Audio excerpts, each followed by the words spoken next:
ಅಂದು ಮಹಾತ್ಮ ಗಾಂಧಿ ಒಂದು ಕನಸನ್ನು ಕಂಡಿದ್ದರು. ಒಬ್ಬಂಟೆಯನ್ನು ನಡು ರಾತ್ರಿಯಲ್ಲಿ ತಿರುಗಿ ಬಂದರೆ ಅಂದಿಗೆ ನಮಗೆ ಸ್ವಾತಂತ್ರ್ಯ ಸಿಕ್ಕಂತೆ ಎಂದು ಹೇಳಿದರು ಮಹಾತ್ಮ. ಇನ್ನು ನೀವಂತ ವಾಡೆಯನ್ನು ಬಿಟ್ಟುಕೊಂಡು ಗಾಂಧಿ ಕಂಡನೋ ಭಾರತದ ಕನಸನ್ನು ನುಚ್ಚುನೂರು ಮಾಡುತ್ತಿದ್ದೀರಿ.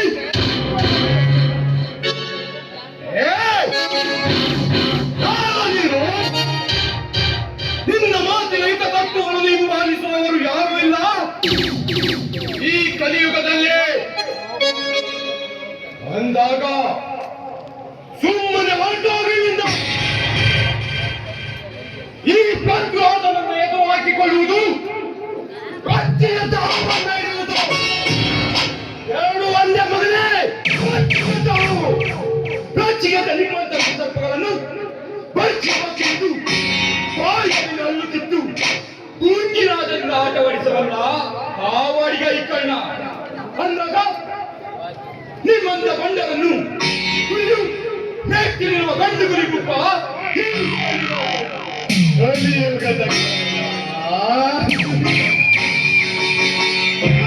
ಕಾರಣನೆಂದು ಹೆಣ್ಣಿನ ಮುಂದೆ ಹೀಗಾಗಲು ಬಂದೆಯ ಮಗನೇ. ಯಾಕಣ್ಣ ಒಂದು ಮಹಾಭಾರತದಲ್ಲಿ ಕೌರವರನ್ನ ಗೆಲ್ಲಿಸಿಕೊಡಲಾಗದ ಕಾರಣ ಈ ಕಲಿಯುಗದಲ್ಲಿ ಈ ಪಂಪಿರೋಧನ ಸೇಡಿನ ಹೊಡೆತಕ್ಕೆ ಸಿಲುಕಿ ಸಾಯಲು ಚಿತ್ತನಾಗಿ ಬಂದಿರುವೆಯಾ ಮಗನೇ? ನಾನು ಹೇಳ್ತಲ್ಲ ವಾರ್ನಿಂಗ್ ಆಗಿ ತಗೊಂಡ್ರೆ ಇನ್ನು 3 ವರ್ಷ ಆಯತ್ತು. ಚಾಲೆಂಜ್ ಆಗಿ ತಗೊಂಡ್ರೆ ಮಗನೇ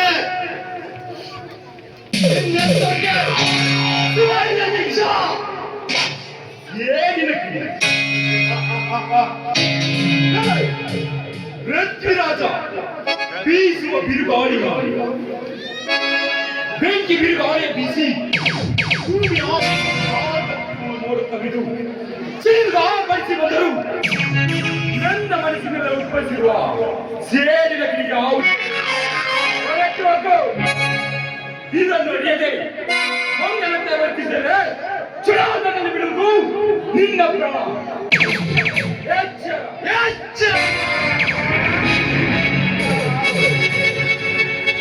ನನಗೆ ಎಚ್ಚರಿಕೆ ಕೊಡುವ ಕೆಟ್ಟ ಸೂಳೆ ಮಗನೇ.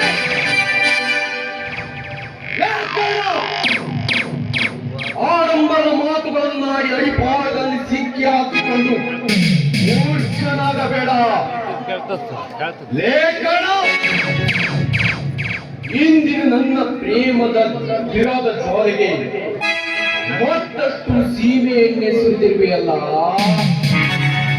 ಆ ಜ್ವಾಲೆಯಿಂದಲೇ ನಿನ್ನು ಸುಟ್ಟುಕೊಂಡು ಪ್ರೀತಿ ನಾಯಿಯಾಗಿ ಅಲ್ಲಿವಾಗೆ ಮಾಡದೆ ಹೋದರೆ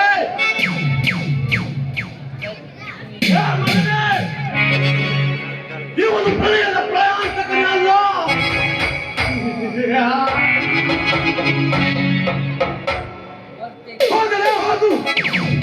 ಮುಂದೆ ನೀವು ಮಾಡುತ್ತಿರುವ ಅನ್ಯಾಯ ಕ್ರಮಗಳಿಗೆ ಅಡ್ಡಗೋಡೆಯಾಗಿ ನಿಂತು ಕರ್ಮ ತುಂಬಿಸಿದ ಈ ಊರಲ್ಲಿ ಕರ್ಮ ತುಂಬುವ ಹಾಗೆ ಮಾಡದೆ ಹೋದರೆ ನನ್ನ ಹೆಸರು ಕಲಿಯುಗದ ತಂಡನೇ ಅಲ್ಲ.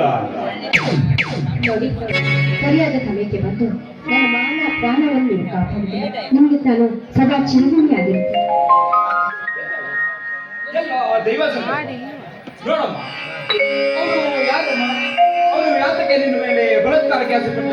ಅವರು ಈ ಊರಿನ ಅಗರ್ಭ ಶ್ರೀಮಂತ ಜನನಾಯಕ ಜಯರಾಜನ ಆಪ್ತ ಸ್ನೇಹಿತ. ಇನ್ನು ಒಂಟಿಯಾಗಿ ಸಿಗುವ ನಮ್ಮಂತ ಹೆಣ್ಣು ಮಕ್ಕಳನ್ನ ಕಂಡ್ರೆ ಸಾಕು ಅವರ ಶೀಲಹರಣ ಮಾಡಿ ಅವರ ಪ್ರಾಣವನ್ನ ತೆಗಿತಾರೆ. ಮತ್ತೆ ರಾಜಕೀಯ ಬಲದಿಂದ ಮತ್ತೆ ಹೊರಗೆ ಬರ್ತಾರೆ. ಇವತ್ತು ದುರದೃಷ್ಟ ಅವರ ಕಡೆ ನಾನಿದ್ದೆ. ಸರಿಯಾದ ಸಮಯಕ್ಕೆ ನೋಡ್ತಾರೆ. ಇಲ್ಲಿದ್ರೆ ಏನಾಗ್ತಿತ್ತೆ ಇವರು ನನ್ನ ಕಥೆ.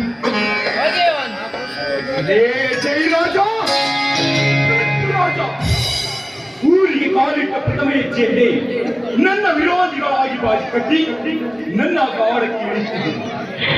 ನಿಮ್ಮನ್ನು ಕಾನೂನು ಮನೆಗೆ ಒಪ್ಪಿಸಿ ಹೋದರೆ ನನ್ನ ಹೆಸರು ಸೇರಿಯಾಗಿ ಸಿಡಿದೆದ್ದ ಕಣ್ಣನೇ ಅಲ್ಲ. ನೀವು ಏನು ವಿಚಾರ ಮಾಡಿದಂತೆ ಕಾಣ್ತಾ ಇದೆ. ಏನು? ನೋಡಮ್ಮ, ಎಂದು ಹೆದರಿ ಓಡಿಯೋದ್ರೆ ಅವುಗಳ ಅಟ್ಟಾಸ ಹೆಚ್ಚಾಗುತ್ತೆ. ಅವುಗಳಿಗೆ ಹೆದರುವುದನ್ನು ಬಿಟ್ಟು ಬೆನ್ನಟ್ಟಿದರೆ ಹೆದರಿ ಓಡಿ ಹೋಗುತ್ತೆ. ಇದೇ ಈ ಕಲಿಯುಗದ ನಿಯಮ. ಅಂದ ಹಾಗೆ ತಾವು ಯಾರು ಅಂತ ನನಗೆ ಗೊತ್ತಾಗಿಲ್ಲ. ನೀವು ಈ ಊರಿಗೆ ಹೊಸತು ಅಂತ ಕಾಣಿಸುತ್ತೆ. ನಾನು ಯಾರೆಂದು ನನಗೇ ಗೊತ್ತಿಲ್ಲ.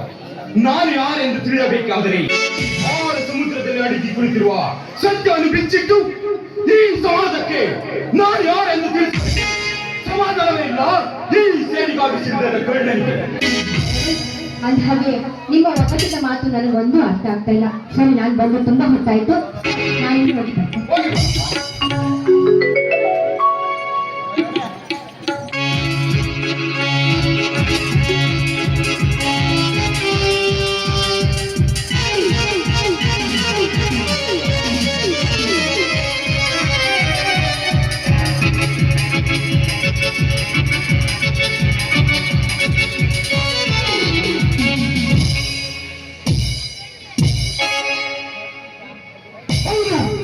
ಅರ್ಥನರ್ಥಗಳಂತೆ ವ್ಯರ್ಥ ಸಮಯವನ್ನು ಉಪಯೋಗಿಸಿಕೊಂಡು ಸಾರ್ಥಕ ವಿಚಾರವನ್ನು ಇಡೀ ಸಮಾಜಕ್ಕೆ ಸಾರಿ ಹೇಳುವವರಿಗೂ ನನ್ನ ಮನಸ್ಸಿಗೆ ನೆಮ್ಮದಿಯೇ ಇಲ್ಲ. ಜೈ ರಾಜ,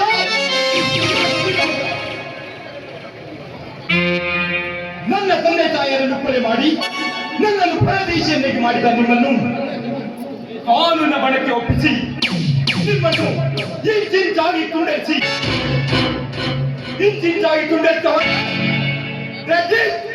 ಕಲಿಯುಗದ ಕಾರಣ